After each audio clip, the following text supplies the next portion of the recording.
Hello, everybody. Welcome back to CAEL Live.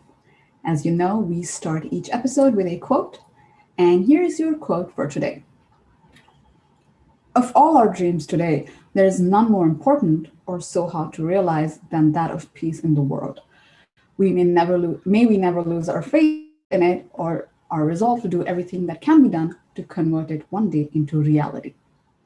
It's a little bit of a long one, so let me repeat that.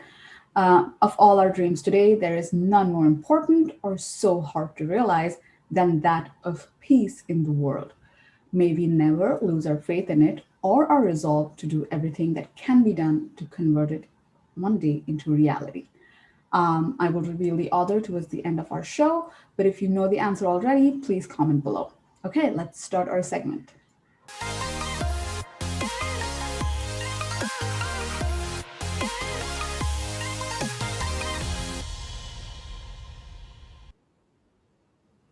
Hello again. My name is Ashwati, and if you're joining us for the first time, CAEL Live is an interactive series where we guide you through your journey to Canada as an international student.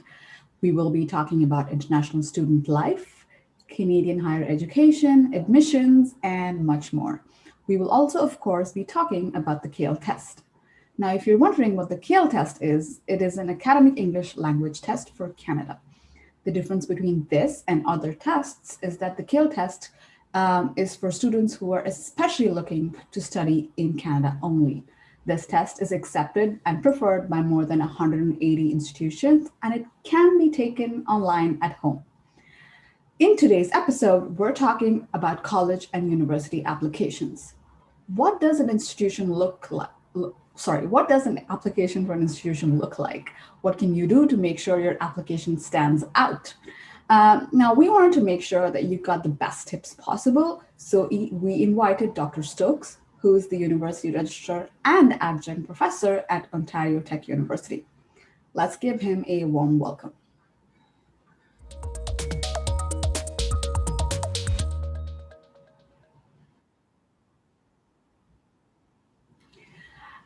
Dr. Stokes, thank you so much for taking the time to join us on CAEL Live today. We're really excited to have you here. How are you doing? I'm great, Ashwati. Thanks very much for having me. I'm excited to be here. Wonderful. And before I start asking you questions, for the people who are watching, Dr. Stokes has a lot of experience working with international students such as yourself. So this is a great opportunity to ask him any questions you have about your applications. So go ahead and use the live chat below. So the first question I have for you, Dr. Stokes, is really if you could tell us a little bit about yourself and what your role is at your institution. Yeah, sure. I'm the University Registrar at Ontario Tech University, which is a medium-sized university in Oshawa, Ontario, Canada, that specializes in engineering, science, and technology, but we do liberal arts and education, health sciences as well.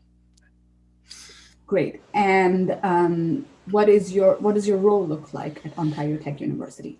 As the university registrar, I'm responsible for everything from admissions to student recruitment, records and registration, the international office, as well as financial aid, scholarships, and my office even helps plan convocation when students graduate after they're finished their degrees. Wonderful. And it sounds like you're really involved with like students and like their growth in your institution. So that's amazing. I wanted to start asking you questions pertaining to our topic today. So really, what are the different requirements to submit a complete application? The first thing that you have to understand about Canada is there's all kinds of different universities and colleges out there that have different requirements. And often those requirements are different depending on the province that you apply to. So, for example, my university is in the province of Ontario, which is the most populous province in Canada. And often you'll see applications that are simply based on grades. They simply want grades and then an English language test if you're coming from a foreign country that isn't an English speaking country. But you sometimes can have personal profiles. Sometimes there are testing elements that come into play too. Often you find these in health programs where we use tests to test not just your academic aptitude, but also your emotional intelligence. So it's really important if you're looking at Canada as a study destination to consider each university or college individually, so that you can ensure that you're going through the process in the correct fashion. Thank you. It looks like the students have a lot to consider when they're applying. So keeping that in mind, how can an international student work towards bettering their chances of being accepted? How can they work towards making sure their application stands out from other applications? The first and foremost for international students is to try and make sure that you have the best academic average possible, regardless of what jurisdiction you're from. If you're taking A levels or international baccalaureate, or if you're just taking your local curriculum in your own home country, to make sure that you have the best grades. The second thing to do to stand out would be to show your English language proficiency. I think that's why we're here today. So making sure that you're taking an English test that's from a reputable provider that can get results quickly to the institution that you're applying to. And probably most important, and I find a lot of international students don't follow up enough. They put an application in, and then we don't see documentation from that international student for sometimes months after. Being a self-starter and getting your documentation to your academic documentation to the university as quickly as possible will help that institution make a decision on your application for admission faster. And then you can start all of the important stuff about finding out about immigration to Canada and getting a study visa and doing all the important next steps. So really being a self-starter and getting us all of the documentation as quickly as possible is the number one way in which you can separate yourself from the rest of the pack. That's sound advice.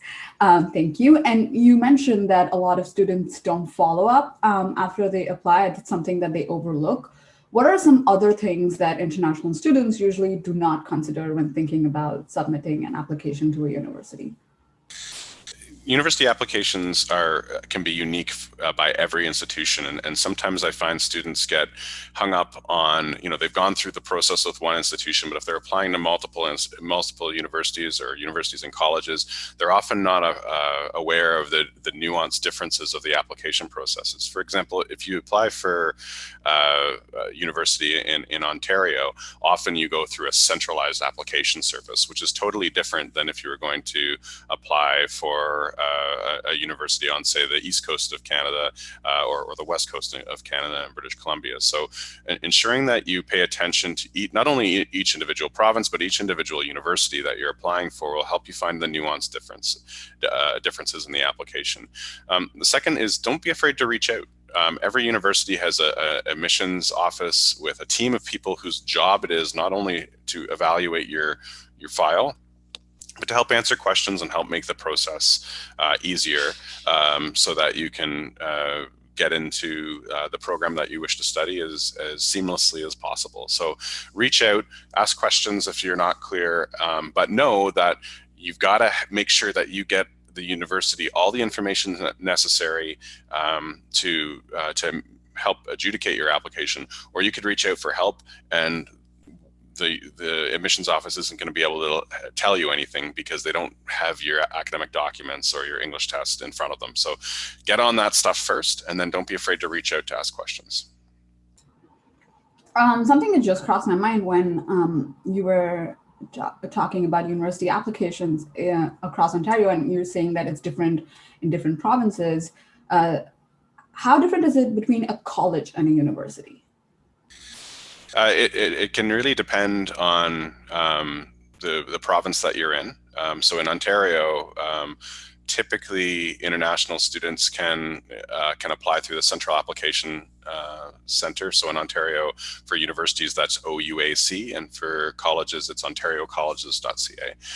But that doesn't apply to every single college or every single university. Some universities have special international applications that they do separately that are outside of the provincial application center. In other provinces, you're typically applying directly to the university. They don't have that central application center. But if you do consider Ontario, which is where most of the colleges and universities are in Ontario from a provincial standpoint, we're the largest province, applying to the application centers can have its advantages because you can apply to multiple institutions at once. But typically, if you're applying in other provinces, you're almost always applying directly to the university. So it's really important, or college. So it's really important to make sure that you read carefully through all of the different criteria that each institution is requiring. For example, this can change at the program level. For example, if you applied to my university, Ontario Tech, for nursing, we require your academic documents and academic average. We require prerequisite courses for that program. We require an English language assessment, but we also require you to take a test called CASPER, which gauges your emotional intelligence and your aptitude for becoming a nurse. So that's one program that's very, very different than say a lot of the other programs at the university.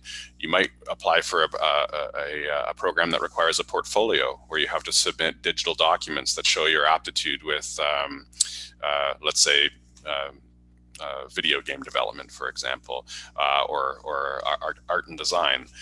So you might have that in one program, whereas if you're applying to a business program, they might just be looking for your academic average as well as your English language test.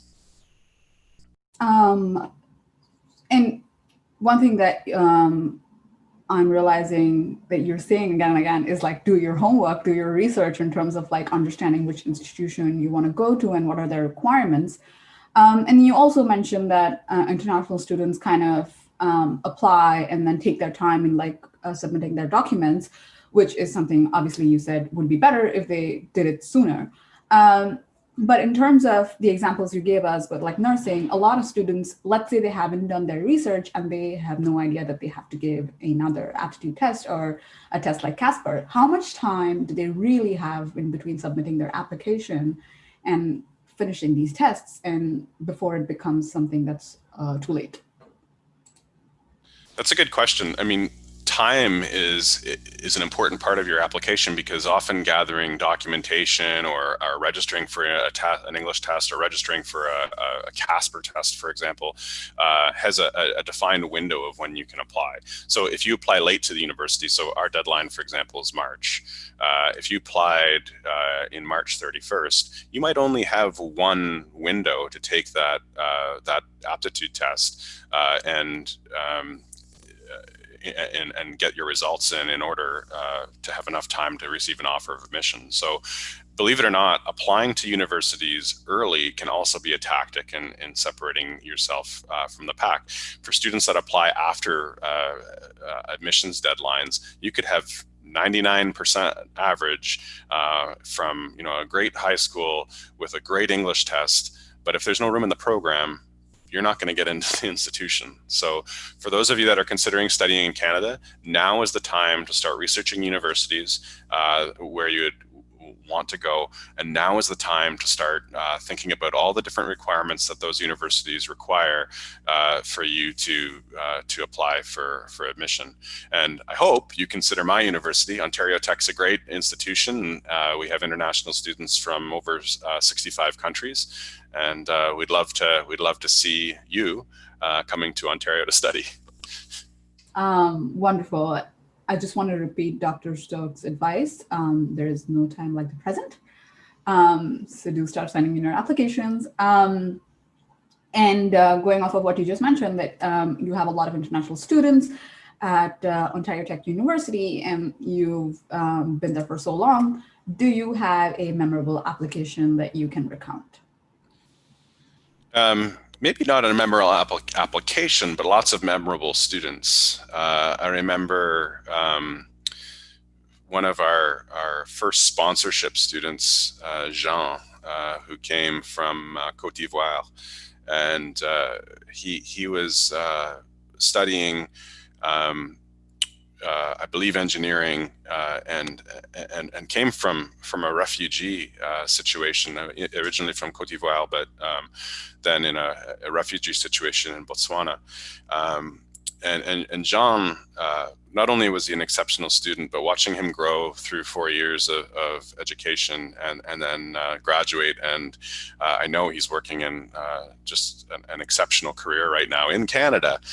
So watching all that stuff come together has been really rewarding. But we've had students from all over the world. I'm happy to say that I've met students in China or Vietnam that have come, or Brazil, that I've met as high school students. They've come to Canada, done really exceptionally at Ontario Tech, and have decided to stay in Canada and put their education to use here. Some go back and some stay. It's really one of the great choices of the Canadian education system is that students can study and then work here for up to 3 years after on an international work permit. Studying in Canada, from my perspective, is an amazing thing, and I've certainly seen a lot of amazing applicants come through and do wonderful things in our country. That's great. And we wish John and the other students all the best of luck. We have a question from our audience. So this is from Alice. I have been attending my secondary since grade 9 until now. However, when I was in grade 8, I attended another secondary school. Do I enter the records of both schools? Thanks, Alice. It's a really good question. Typically, universities and colleges are going to ask for what we call full academic disclosure, meaning you have to send all your academic documents from every institution that you've been to. Having said that, that's typically only secondary school or high school. So for us, that's grade 9 to 12.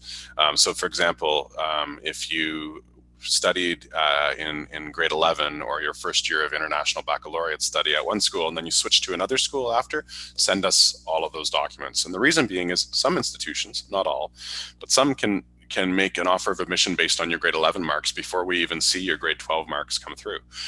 Certainly Ontario Tech functions that way, where sometimes we don't even have a single grade for a grade 12 student, your final year of high school, but we're able to make an offer of admission based on previous work that you've done, just seeing that you've done really exceptionally. So whether it's high school or if you've studied at a college or even another university, getting all of those academic documents together is really important. But what we don't need to see is your elementary school. So anything before grade 8 is not needed. But really, those grade 11 and 12 years, your final 2 years of high school, that's what we want to see. Thank you for that. I hope that answers your question, Alice. Continuing the conversation about applications, as a registrar, what value do you see in having a Canadian academic test score in an application? So CAEL's unique in that it has its roots in Canada. It was originally founded by a Canadian university, which is in my hometown of Ottawa, it has always showed very high efficacy for students that are presenting ESL tests, and we can be confident that students that are entering our universities and colleges with CAEL are going to perform at a satisfactory English level. So to my knowledge, every single university in this country accepts CAEL. I don't think there are any that don't. It's a very reputable test, and it's something that it has been homegrown in Canada, so very relevant to students that are looking to study in Canada. Thank you for that. And like Dr. Stokes said, we do have more than enough colleges and universities accepting the CAEL test. I will also share a link below for you if you want to check out if the university you're wishing to go to or the college you're wishing to go to accepts the CAEL test. You mentioned emotional intelligence a little bit earlier, and I wanted to kind of go into that a little bit. When talking about soft skills and emotional intelligence, how can a student demonstrate these skills through their application? So most universities are looking for a GPA. And some are looking for other tests. But I think this is where being a self-starter really comes in. Students that advocate for themselves, students that get us their documents fast, students that just don't sit and wait for the university to contact them, or when the university does contact them with a request, to make sure you get on it fast, that can show that you're a really serious student, and it just expedites the admissions process. I can't tell you how many times we see a student who's put an application in October, and we hear nothing from them by April. And then they call and say, hey, what's up with my application? And it's like, well, you've given us nothing to assess. And we really need you to be proactive and get us your documentation so we can figure out if you're a good fit for our institution. So it's not so much about, having soft skills when you're communicating with the university. It's more about having those skills to advocate for yourself and get your documentation and or your testing or whatever that you're required by the university, get that prepared so that you can make yourself and your application stand out amongst everybody else. And the way to do that is to do things quickly and effectively and work with the universities right from the get-go of the application. And if you're applying to 5 or 6 different universities, that can be really hard because you're going to be dealing with different people. Some will be through phone, some may be through email, some might have an application portal where you're loading up your documents yourself. Some, like in Ontario, you might be working with a third-party application center. Very different approaches depending on when you're applying, and you really need to set the time aside for yourself to be that self-starter and to advocate for yourself so that you're not wasting any time and getting to those English language tests and getting to your grade submissions as soon as possible. So really, what you're saying is that your demonstration of skills is more in the process and your proactivity than it can be in what you write in your application. Absolutely. In Ontario, in particular, I would say most universities are simply looking for grades. In Canada, it would be similar. There are programs where that you have to have a personal profile or a supplementary application, but those are a minority. Most of our programs are looking for GPA, English language assessment. Those are the two pillars. Now, if you're looking at something specialized like visual arts or video game design, teacher education, nursing, like I mentioned before, they often come with supplementary applications or tests. But overall, a minority of programs in Ontario would require some sort of supplemental application. The big thing that you need to worry about is getting your academic documentation to the university as soon as possible. And if there are supplementary processes, usually the university or the college will follow up on what you need to do. Sounds great. Thank you so much for that. And we are reaching a little bit towards the end of our questions. And I think that you've answered all of them. Like, I'm sure that all of the students who are watching have got plenty of information to take back. But just to summarize, what advice would you give international students when submitting their applications? Canada is an amazing study destination. There's over 650,000 international students here. It's the fastest growing English language speaking study destination in the world. We've surpassed the UK recently, and that means there's a high demand for Canadian education. You got to really remember that when you're preparing your application, because the more demand and the more competition, the more serious you need to be about ensuring that you're working with the university as a partner in the application process, and not just expecting the university to wave a magic wand and admit you. There's a lot of responsibility on the part of the applicant, not just the university. But for those of you that are considering Canada, I mean, the world is a pretty different place right now, and there's lots of difficult things happening in various areas of the world. I'm happy to say that I live in this country where we welcome international students with open arms. We encourage them to work in Canada after they're done, and we look at each individual application that comes as a new opportunity for a new student in a great country. Oh, that is a wonderful way to look at that. I would have been so glad to know that was what my application was being looked at when I applied. So that's a good thing. Thank you for saying that. And my last question, which you probably answered when I asked you other questions, but again, what is your favorite part about working with international students choosing to study in Canada? International students are probably one of the best parts of my job. I've had the opportunity to fly around the world to various places, not just to meet students, but to make partnerships with other colleges and universities, both academic and research partnerships. I've had the opportunity to meet students that have come in as 17 and 18-year-olds and have graduated to do just amazing things. I even have some international students that now work at the university. I have a colleague who came into our nuclear engineering program, God, it must have been 12 years ago now, and now she's working as an IT manager within the university. So for me, seeing that success of students that come into my university, Ontario Tech, get a great education, and then go out and be so successful, like there's nothing better than that. It's really a pleasure. But perhaps more importantly, is the cultural diversity that